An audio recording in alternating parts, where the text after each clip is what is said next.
오늘의 세계 명작의 산책은 알베르 까뮈의 처녀작인 이방인입니다.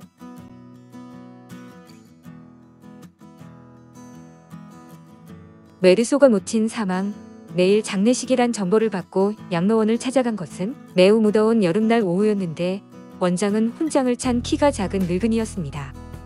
원장과 메르소는 안뜰을 지나 조그만 빈소 앞에 이르렀는데 메르소는 원장에게 살해를 하고 안으로 들어갔습니다.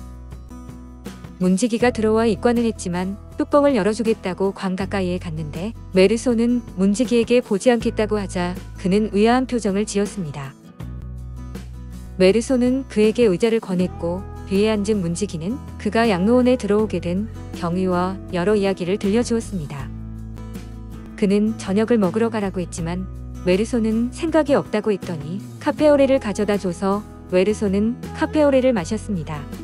커피를 마신 후 담배가 피우고 싶었으나 어머니 시신 앞이라 잠시 주저했지만 꺼릴 이유도 없어 문지기에게도 권하며 함께 피웠습니다. 이튿날 아침 원장의 부름을 받고 그를 찾았을 때 그는 수화기를 들고 메르소에게 말했습니다. 장의사 쪽 사람이 조금 전에 왔는데 관을 닫아야 하겠습니다. 그 전에 한 번 더 어머님을 보시겠습니까? 메르소는 보고 싶지 않다고 했더니 전화에 뭐라고 명령을 한 후 창문으로 밖을 내다보다가 말했습니다. 마랑고 신부님이 벌써 오시네. 꽤 이르시군. 빈소가 있는 건물 앞에 신부와 복사가 있었고 메르소는 관에 나사못이 박히는 것을 보았는데 모든 것이 매우 빨리 진행되었습니다. 연구차를 따라가는 인부가 고인의 나이가 많았냐고 메르소에게 물었고 그는 정확한 나이를 몰라서 꽤 많았다고만 대답을 했습니다. 모든 것이 순조롭고 자연스럽게 진행되어 메르소의 기억에는 아무것도 남아있지 않았는데 어제 일로 피로해서 일어나기가 괴로웠습니다. 메르소는 무엇을 할까 생각한 끝에 해수욕장으로 향했는데 그곳에서 우연히 회사의 타이피스트로 있었던 마리 코르도나를 만났습니다. 메르소는 그녀가 부표 위로 오르내릴 때 거들어 주었고 팔로 그녀의 허리를 둘러 함께 헤엄을 쳤고 저녁에 영화 구경을 가고 싶지 않느냐고 그녀에게 물었습니다. 메르소는 영화관을 나온 후 그녀와 집으로 왔는데 메르소가 눈을 떴을 때 마리는 가버리고 없었습니다. 메르소는 어머니의 장례식도 끝났고 내일은 다시 일을 시작해야 하니 달라진 것은 아무것도 없다는 생각이 들었습니다. 저녁에 회사에서 집으로 돌아와 컴컴한 계단을 올라가다 옆방에 사는 자칭 창고 감독인 레이몽 생테스를 만났습니다. 그는 메르소에게 자기 집에 가서 술을 마시자고 했는데 술 기운이 돌기 시작하자 그는 메르소에게 자기를 도와달라면서 얘기를 꺼냈습니다. 그는 며칠 전에 자기가 정부로부터 이용당하고 있음을 알았다고 하는데 그녀에게 벌을 주게 메르소에게 편지 한 장을 써달라는 것이었습니다. 그리워한다는 편지를 보내 그녀가 돌아오면 마음껏 짓밟아주고 아침에 얼굴에 침을 뱉어 내쫓아 버리겠다는 것으로 메르소는 기꺼이 편지를 써주었습니다.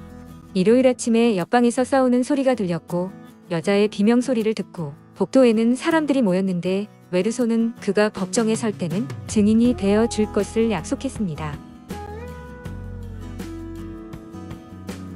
메르소는 일요일에 마리, 레이몽과 함께 해수욕을 갔는데 레이몽에게 원한을 품은 레이몽 정부의 오빠 친구인 아랍 사람들이 레이몽을 노리는 것을 알아냈습니다. 그들은 해변에 별장이 있는 레이몽의 친구 마송을 찾아가 놀았는데 아랍 사람들이 그곳까지 뒤쫓아왔습니다. 아랍 사람들과 싸움에서 레이몽은 팔이 찔리고 입이 찢어졌는데 병원에서 치료를 받고 나와 해변을 거닐 때 그들은 다시 아랍 사람들을 만났습니다. 레이몽은 주머니에서 피스톨을 꺼냈는데 메르소는 얼른 그것을 빼앗았고 아랍인들은 뒷걸음질을 치며 바위 뒤로 사라져 버렸습니다. 메르소는 레이몽을 별장까지 바래다 주고 다시 해변가로 나와 서늘한 샘을 찾아가 조용히 휴식을 취하려는데 뜻밖의 아랍인 한 사람이 그곳에 누워 있었습니다. 메르소는 안주머니에 있는 레이몽의 피스톨을 쥐었는데 아랍 사람은 주머니에 손을 넣고는 움직이지 않았습니다. 뜨거운 햇빛에 뺨이 달아오르고 땀방울이 눈썹에 맺혔는데 햇빛의 뜨거움을 견디지 못해 메르소는 한 발 앞으로 나갔습니다. 그러자 아랍인은 단도를 뽑아 메르소에게 겨누었는데 햇빛이 강철이에 반사되어 칼날이 이마에 부딪히는 것 같았습니다. 동시에 눈썹에 맺혔던 땀이 한꺼번에 흘러내려 눈이 보이지 않았는데 여전히 뜨거운 햇빛은 메르소의 속눈썹을 넘어 눈을 파헤치고 있었습니다. 바로 그때 메르소는 온몸이 긴장해 피스톨을 힘껏 쥐었고 방아쇠가 짤깍하자 요란스러운 소리와 함께 모든 것이 시작되었습니다. 이어서 굳어진 몸뚱이에 다시 네 방을 쏘았는데 그것이 마치 불행의 문을 두드린 짧은 네 토막의 소리인 듯 싶었습니다.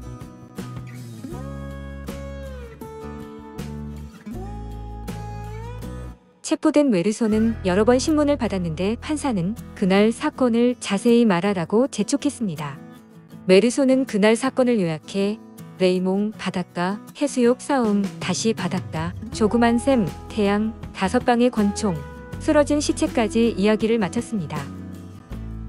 다음에 판사는 다짜고짜로 어머니를 사랑했느냐고 물었고 메르소는 다른 사람들이나 마찬가지로 사랑했다고 했습니다. 판사가 첫 번째 방아쇠를 쏠 때와 두 번째와의 사이에는 왜 간격이 있었냐고 물었을 때 메르소는 아무 대답도 하지 않았습니다. 다시 한번 붉은 바닷가가 눈앞에 보이고 뜨거운 햇볕이 메르소의 이마 위에 쏟아져 내리는 것처럼 느꼈기 때문입니다. 판사가 쓰러져 이미 죽은 사람에게 다시 총을 쏘았냐는 질문에도 메르소는 대답을 할 수 없었습니다. 예심은 10개월이나 계속되었는데 그동안 마리는 여러 번 찾아와 석방되면 바로 결혼하자고 했고 해수욕도 가자고 했습니다. 여름이 지나가고 또다시 여름이 되었는데 아침 7시 반에 메르소는 호송차를 타고 재판소에 왔습니다. 재판장은 서류를 뒤적이다 처음으로 왜 어머니를 양로원에 넣었느냐고 물었는데 메르소는 어머니를 부양할 돈이 없었기 때문이라고 대답했습니다. 판사가 그 때문에 마음이 괴로웠느냐고 물었는데 메르소는 서로 아무것도 상대방에게 기대할 것이 없었기 때문에 바로 그 생활에 익숙해졌다고 했습니다. 다음으로 증인신문이 있었는데 양로원 원장이 메르소의 어머니가 자신에게 불평을 했다고 말하고 장례식 날 메르소의 냉정한 태도에 놀랐다고 말했습니다. 두 번째는 문지기의 진술로 그는 메르소가 어머니를 보고 싶어 하지 않았다는 것과 담배를 피웠다는 것, 카페오레를 마셨다는 것을 말했습니다. 이어서 마리, 마송, 레이몽 등의 진술이 끝났는데 검사와 변호사의 변론은 큰 차이가 있었습니다. 검사는 어머니가 죽은 뒤 사실을 요약한 후에 이튿날 여자와 함께 해수욕을 간 것, 영화 구경을 가고 마리와 함께 집으로 온 것을 지적했습니다. 레이몽과 합의해 그의 정보를 꿰어냈고 바닷가에서는 레이몽의 적에게 대들었으며 레이몽이 다친 뒤 레이몽에게 권총을 받아 계획대로 아랍 사람을 쏘아 죽였다는 것입니다. 잔인하게도 일이 잘 되었음을 확인하기 위해 다시 내 방에 탄환을 분명한 의식을 갖고 태연하게 쏘았다고 검사는 말했습니다. 나는 이 사람에게 사형을 요구합니다. 재판장이 나에게 할 말이 없느냐고 물었는데 메르소는 그런 행동을 하게 된 동기는 태양 때문이었다고 말하자 장례는 웃음으로 소란해졌습니다. 변호사의 긴 변론이 끝난 다음 메르소는 옆방으로 끌려갔고 판결을 언도할 때 다시 들어갔는데 메르소는 마리가 있는 쪽을 보지도 못했습니다. 재판장은 내가 프랑스 인민의 이름으로 광장에서 목이 잘리게 될 것이라고 말했기 때문입니다. 메르소는 신부의 면회를 여러 번 거절하고 그들이 새벽녘에 온다는 것을 알고 있어 새벽을 기다리고 있었습니다.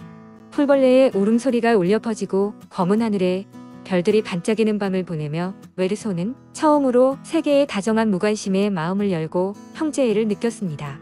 메르소는 그동안 행복했고 지금도 행복하다고 생각했는데 남은 소원은 다만 사형 집행 날 많은 구경꾼들이 증오의 함성으로 자신을 맞아주었으면 하는 것뿐이었습니다.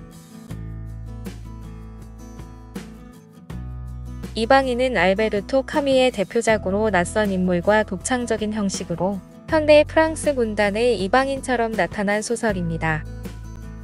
출간 이후 한순간도 프랑스 베스트셀러 목록에서 빠진 적이 없는 걸작이 되었는데 프랑스에서만 모두 733만여 부가 판매되었습니다.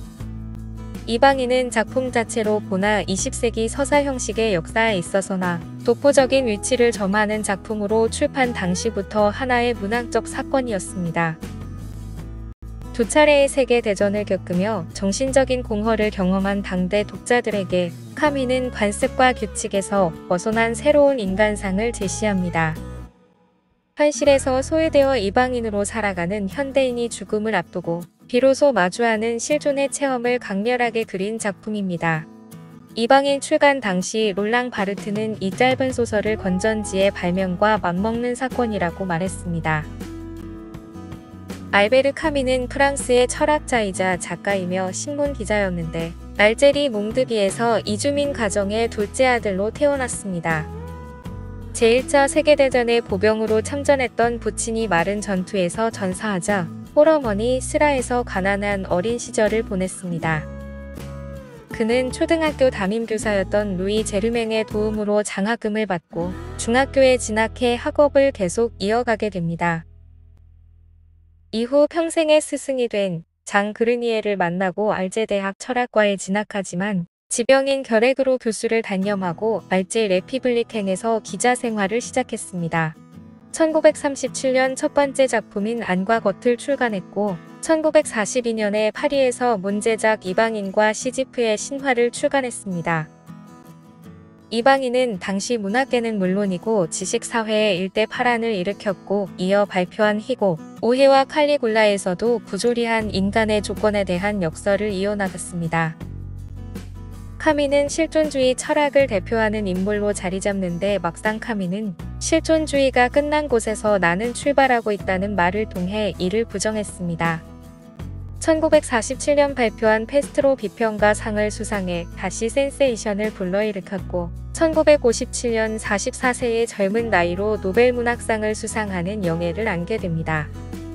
그러나 3년 후인 1960년 1월 친구인 미셸 갈리마르가 운전하는 차를 타고 파리로 가던 중 교통사고로 사망했습니다. 아이러니하게도 그는 생전의 인터뷰에서 자동차 사고로 죽는 것보다 더 의미 없는 죽음은 상상할 수 없다는 말을 남긴 바 있습니다. 그녀는 내가 그리울 거야. 내 사랑이 아니라 내 피맛이. 그래도 멋진 여자니까 다른 피를 찾아내겠지. 왜 멋진 여자야. 조금도 불사하고 싶을 만큼. 하지만 그뿐이야. 나는 탈출했어. 다른 거미줄이 눈앞에 아른거리는군. 찰스 부코스키. 사랑은 지옥에서 온 개.